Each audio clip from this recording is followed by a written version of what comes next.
Hi, I'm Stefanie Wainwright. I'm a wife, a mom, a business owner, and my life is chaotic all the time. So I created this podcast to help you find the funny, the good, while navigating through the chaos. This is Chaotic Compass Podcast.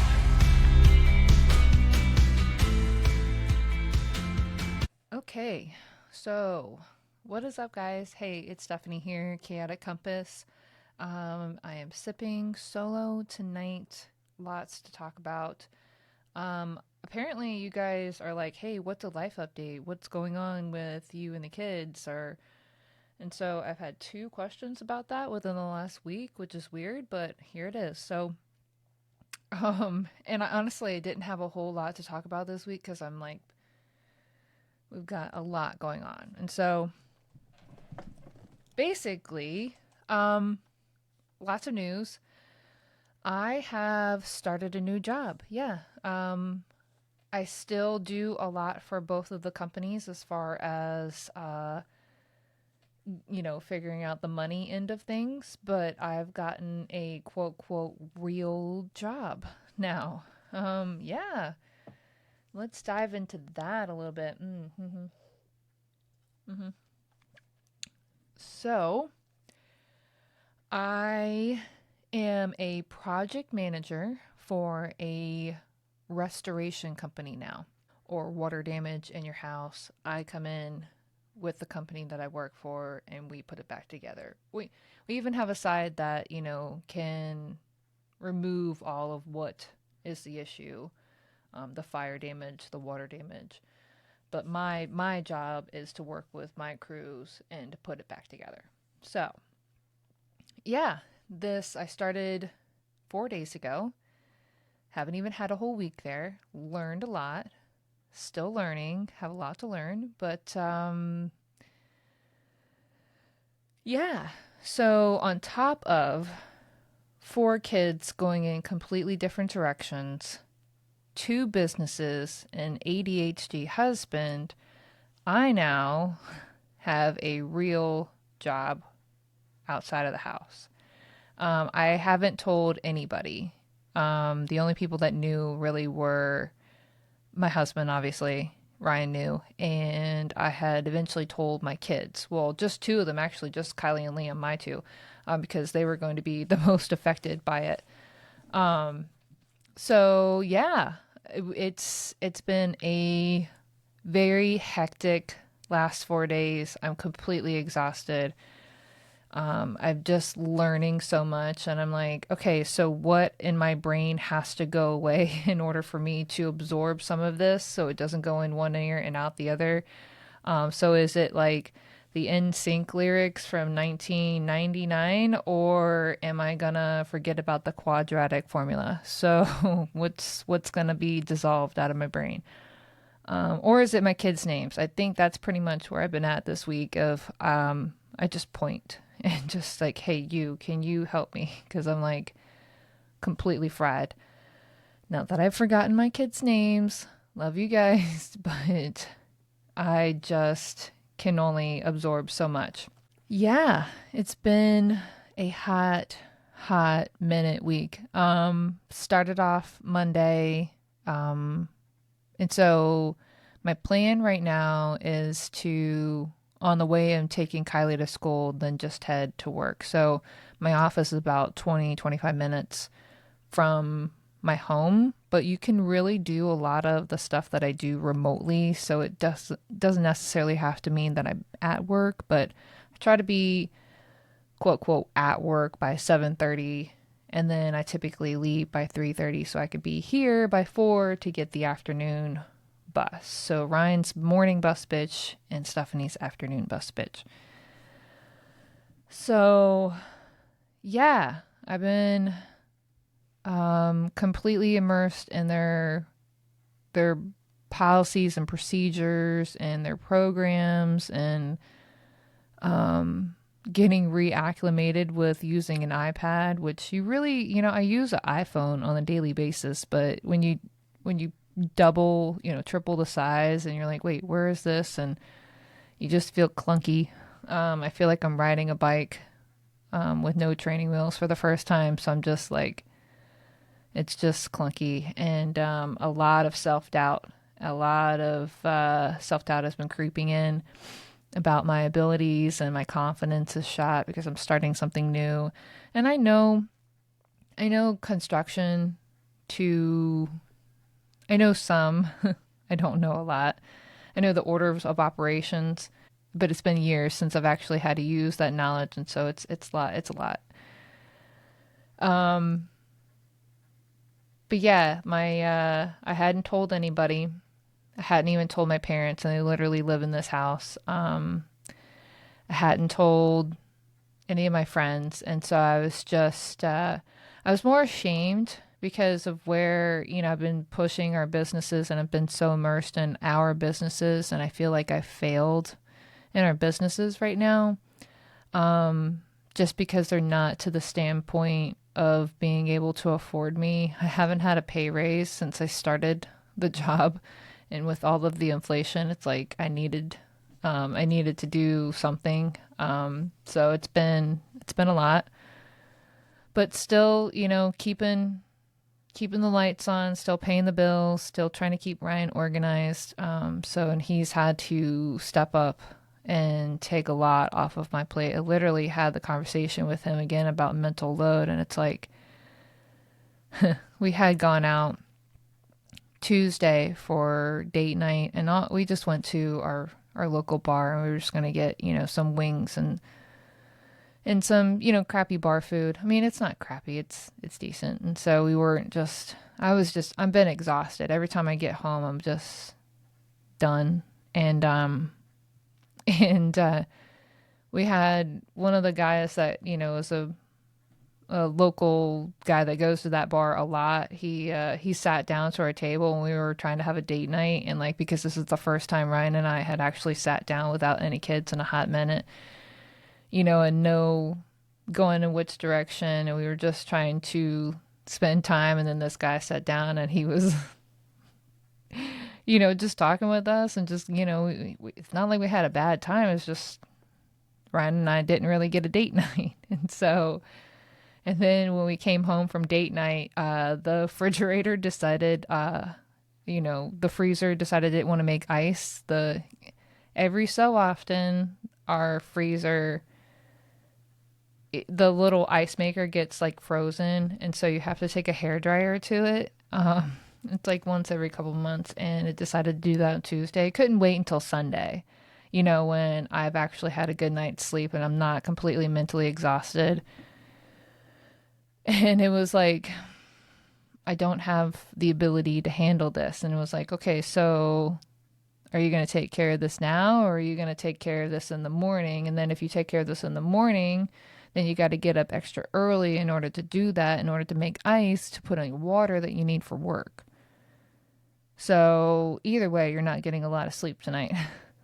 And I was done. And I literally was like, fuck it. And like, Ryan went down there and took care of it. And luckily I had ice in the morning. So, but it's just the mental load that is on my shoulders right now, because I feel complete defeat that I wasn't able to get the business to a certain financial standpoint this year. I mean, we did really well. I mean, like, comparatively to last year, we were up 15-20% over last year, which is good. We just had some rough months. Like, June was amazing, but August was brutal. Because it was just so fucking windy. Same thing with September. It was so fucking windy. I think we've had so many weekends where it's blown, or it had gale warnings.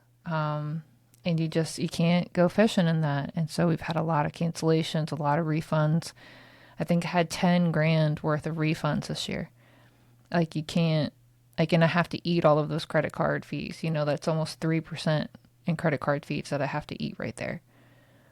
And so it's hard. It's hard to see, something that you've busted your ass so hard for, and put so much into, and to see it not do as well as you wanted it to. And it's not that we're going to close up shop. It's just we have to do it a little bit differently. And so Ryan's taking the phone with him and answering the calls because, we can't afford anybody right now. And so he's doing the mobile marine repair while answering the phones. And this time of the year, the phone isn't really ringing off the hook, so it's working right now, but it's just a Band-Aid. And so we're just trying to figure it out as far as getting through the off season and getting it to a better position to start. And then once the money starts coming in, then figure out. And then that way, the business doesn't have to pay for me in the off season. And so that's a big chunk of change. But I'm still doing it. I'm still paying the bills, figuring out how much money is coming in, how much money is going out, trying to prep for the off season. I'm just not talking to customers. I'm not keeping the customers straight. And I'm not organizing anything with the crew. So it's been a huge downshift from that side of it, and it's been pretty hard. And then on top of that, all 4 kids are still in all of their things. With Kylie, she's got plays. So this week is tech week, so she's staying at school until 9:00 at night, and then having to go and pick her up, or she's there till 8:30, and then Isla's in the one of the plays with her. And so, like tonight, Isla's at the rehearsal with her. And so, and then Kylie has some theatrical thing on Saturday where she has to be at the school at like 6:30 in the morning and then won't be back to the school until like 7. Gary's in cornhole club and a drama club. And those stay after school Wednesday until late and Thursday until late. Liam's wrapping up with soccer, but we've still got one more game this weekend, and so, and then Isla's in the play with Kylie, and it's like, and Isla's got, like, this morning, Isla had she's been struggling with her freaking ears and ear infections, so she had a doctor's appointment, and yeah. Oh, no, it was on there, but, we totally forgot that she had a doctor's appointment. Her mom came to pick her up this morning and it was here at 7:30, and it was like, oh shit, sorry, we forgot. So it's just been so much. And the one thing that keeps pushing on my mind, it's like, okay, I heard that, I can't remember who said this. I think it was a John Maxwell quote, but I'm not 100% sure who said it. But it was like, live like nobody else now, so you can live like nobody else then. So basically, bust your ass now, and not necessarily like hustle culture, like burnout, which I'm sure it is, but nobody else is out there running 2 businesses and working a full-time job and managing 4 kids and an ADHD husband. And if you are, cool, but I'm not living like anybody else right now. I feel like if I'm still busting my ass with this company that I'm starting with now and busting my ass with the 2 businesses, it's going to pay off in the end. And so my goal right now is to pay down our debt.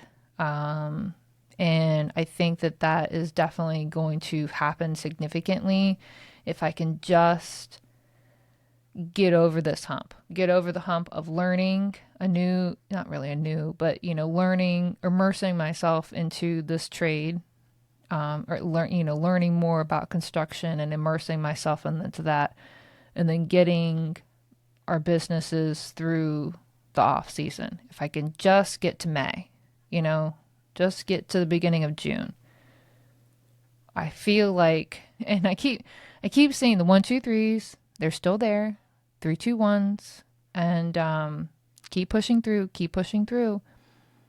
And I think if I just keep pushing through and I can get to June, now watch, we're going to come back and I'm going to be recording in June, and I'm going to play this little snippet and be like, bitch, you lied, or bitch, you were so crazy. Like, I'm so burnt out. But that's how I lived in 2020, is I burnt the candle at both ends. I was working full-time for a real job. I use air quotes there. If you're not watching me on YouTube, by the way, I'm on YouTube, just saying. But back then I worked a real job and I was helping Ryan. And we only had 2 kids and we had all 4 every other weekend. So, I feel like everything is amplified.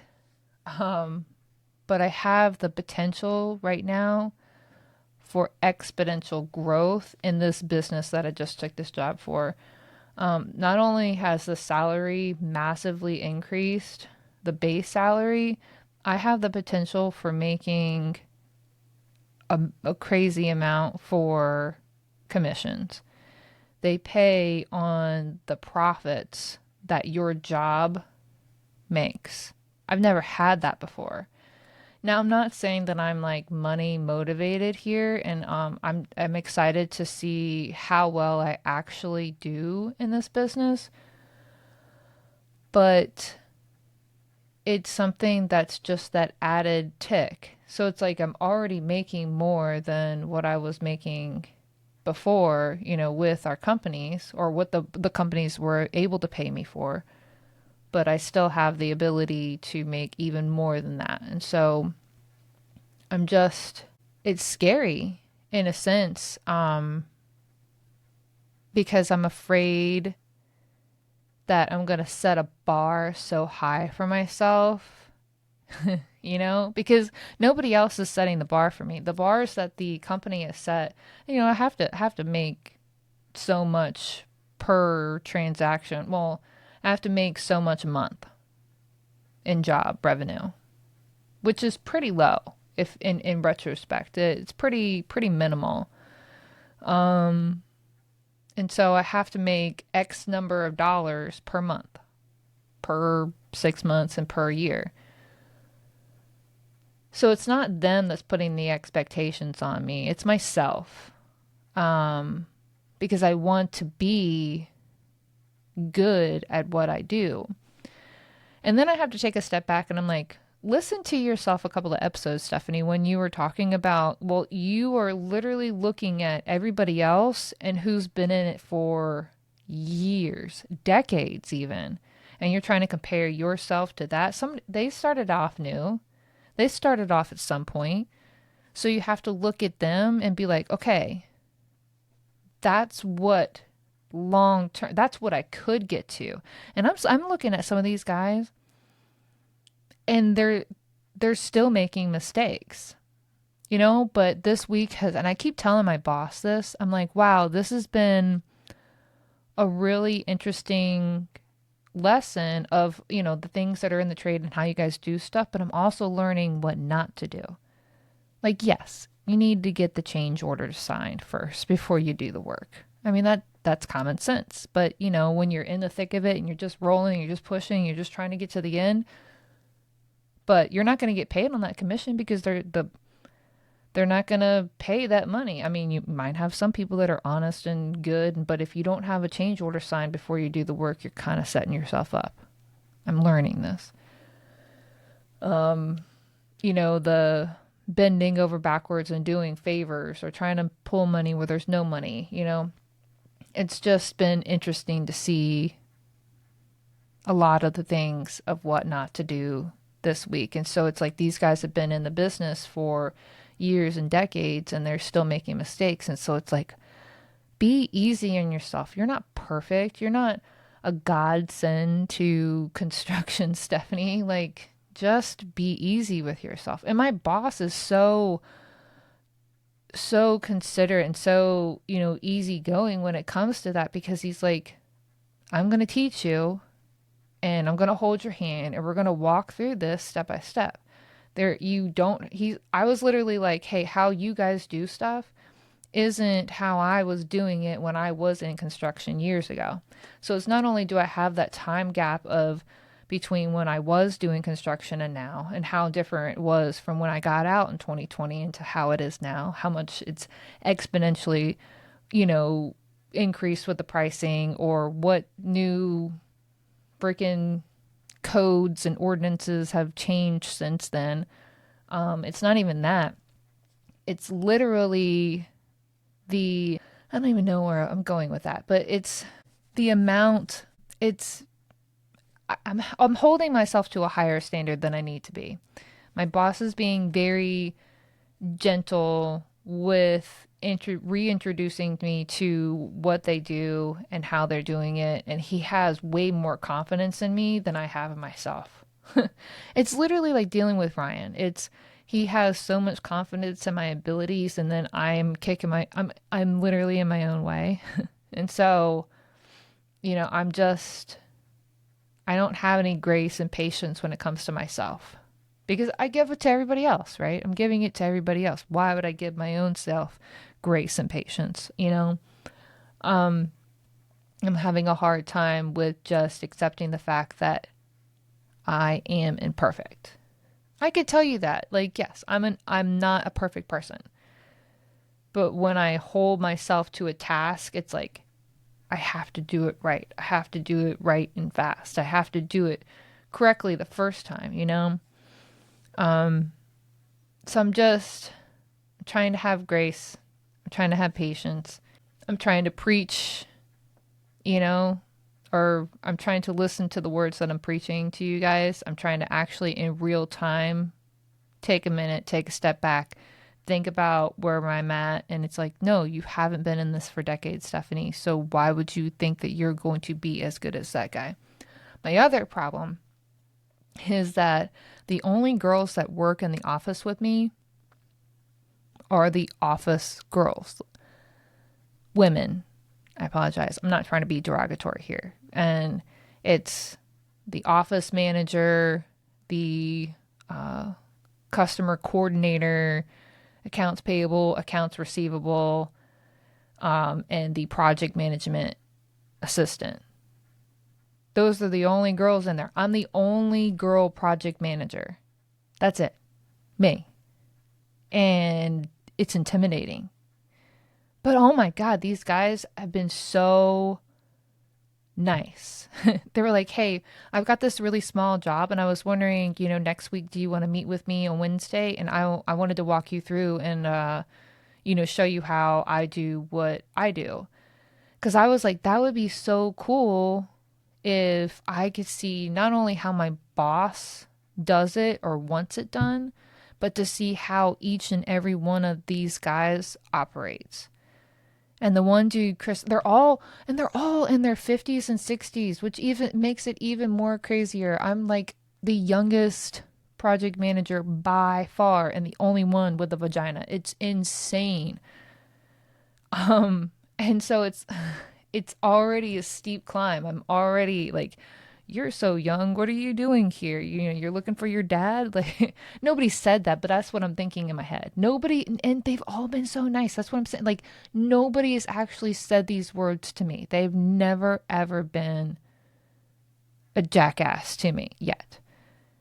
And, they how dudes have like the back and forth banter, the locker room talk or whatever. Not really locker room talk, but they have the back and forth of poking fun. And then they're like, oh, we should stop. There's a girl. And I'm like, what the fuck? You guys like, you could literally not say anything to me that right now that I would blush at.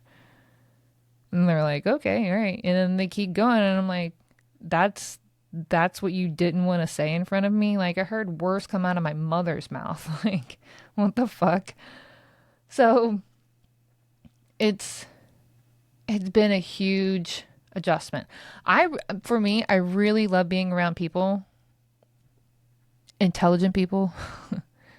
And when I work at home, I got 4 walls and a computer. And so it's nice. But the mental load that I'm carrying around, it's just a lot, just so much stuff that I'm trying to absorb and just make sure that I retain. It's intense. So it's been a week, but, so if you guys don't know, and I know that you do, but I'm speaking to the newbies that are here. 'Cause I keep like, it's insane the growth that like when I keep consistent, it's insane the growth. Like last week I wasn't able to because I had to be at my son's soccer game. And so, but soccer is almost over and I'm becoming more consistent. And so it's been insane the amount of growth, and so I'm really proud of the new people that are coming in and finding me. So I appreciate you guys sharing and talking about me. And so for the newbies that are coming on in, I sip and I bitch and I talk about all of the things. This week we're just catching up on life and what's going on in Stefanie's life, as if you care, but it's more of about how I'm navigating through hard stuff. And so everybody's got hard shit. So Stefanie navigates it through sipping and bitching. This week we are drinking Swilled Dog. Hopefully, I don't know if it'll. There we go. Swilled Dog. It's a cider. Mango ginger. Let's see. Do we have any information about? Okay, so good vibes in paradise. Crisp mango, lively ginger, refreshing ripe apple.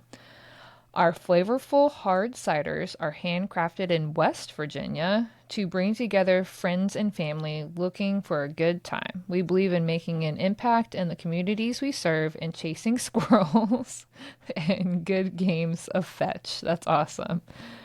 And it has a cute little dog on the back, Lucy Pickles. Lead apple fetcher. Aw, that is so cute, you guys. So swilledDog.com, and they're on Facebook, Instagram, and Twitter. You guys, look, it's got a cute little picture of their dog on the back, you guys. That's so awesome. Hey, if you can't see this and you're listening to this on podcast, go check it out on YouTube. So that is adorable. I'm in love with just the story right now. So this is my favorite part, you guys. So we're going to pop the top right here. Oh, that's good thing I have a protector on the microphone. Good Lord. What the heck? I got everywhere. My bad. Sorry. It smells weird. I was sold with the story. All right. Cheers to a hectic week, guys. Hope you're doing better than me. I don't know. It's like a vinegary. Maybe it's the ginger? I don't know. Hopefully they have different flavors. Maybe I can find their original, their base. Because I love their cute little story and like that they're, local, and they're not really local. I mean, West Virginia is just the next state over, but I don't know, y'all. It's 6.9%. It's pretty stout for a cider. But back to my tried and true. It's Sly Clyde, so wash down that. I don't know what that is. I got 5 more in the fridge. I really wish, guys out there in the cider world, if you're hearing me, please, if you could just sell one at a time so I can try it out. And then if I really love it, I'm going to buy the 6-pack. I'm going to buy a 12-pack. If I really love it, but I would like to be able to try it. And I don't want to have to drive all the way to West Virginia to try your shit. So how do I try these things? And then now I'm stuck with 5 more in the refrigerator, and my husband's going to have to drink it. And I know he's not going to like it. So how do you live? How do you do your life with just being able to try one cider? Hit the table. Anyways, guys, I appreciate you tuning in. So ramping up, getting back to things. I'm gonna bring in Kylie next week. Well, that's the plan. And then in 2 weeks is my hubby. I think we've got. Hold on, let me look at the calendar. Actually, no. We've got. So I'm going to try to do Kylie next week, and then the week after, I've got a special guest, and I'm super excited to have her on. So that's not a family member, and I'm super excited about that one. I completely forgot. I've got the calendar here. And then it's Thanksgiving, and I think that's the one where my husband is going to pop in. So lots of crazy. It's November. Oh, and my birthday is coming up too. I'm going to be old as shit. So my birthday's coming up. My sister's birthday is coming up. We got Thanksgiving coming up. And then, basically Christmas and New Year's. And then we die. So yeah, we've got lots of things going on. So, as always, I appreciate you guys tuning in and have a great day, night. See you on the flip side.